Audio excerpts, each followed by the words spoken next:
Let's bring in our first guest, shall we? This is Melissa Otto. She's been here before. She is the head of Visible Alpha Research at S&P Global Market Intelligence. I'm going to hand you the microphone for this one. Thanks, and JD. thank you for being here. How are you? It's great to have you back as always. First and foremost, give me your take. What have you seen across broader price action for these markets? We're still pretty close to all-time highs, even if it doesn't really feel that way, Melissa. Absolutely. First of all, thanks for having me on this blustering cold winter day in New York City. I mean, I feel like today there was this trepidation in the market around what the Fed is going to do this week and what the expectations are going to be and for the final stretch of 2025 and how it's going to position us for 2026. How are we positioned right now as we inch closer to Wednesday's Fed Day? We also got dot plot projections. We'll hear the 2:30 p.m. press conference on Wednesday. Wednesday's a big one. It certainly is.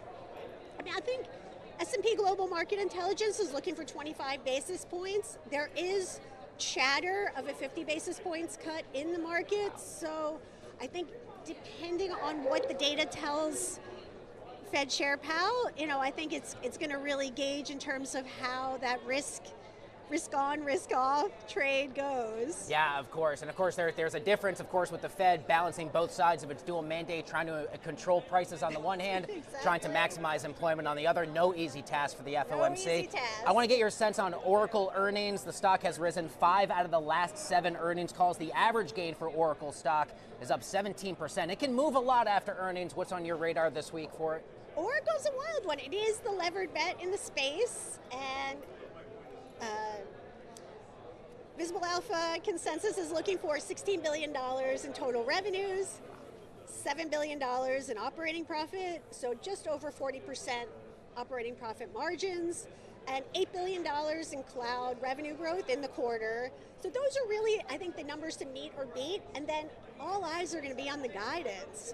What is the revenue visibility for this company, and how are they going to continue to exceed or reach those cash flow goals that they have to meet in order to service the debt and meet the CapEx expectations? Of course. We're almost out of time, but I do have enough time here to go from one Ellison to another. This Netflix, Paramount Skydance deal, Warner Brothers Discovery. Man, oh man, we've been doing this a long time. I don't quite remember very many stories as wild as this one has been, with a lot of new developments today. What are you following as you try and figure out how this plays out?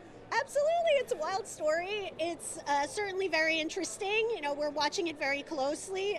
Friday, it seemed like Netflix had this deal essentially ironed out, and then, this morning I wake up and there's a new bid on the table. So I think, all eyes are going to be on how this shakes out in the end. Yeah, absolutely. While I still have you, we've got a couple weeks left here in the trading year. We're not quite yet at the Santa Claus rally window that starts right around Christmas Eve. What else is on your radar you think investors might want to pay a little bit more attention to as we turn the page into 2026? I mean, I think the Fed is going to be very important. What is said in that meeting is going to be critical.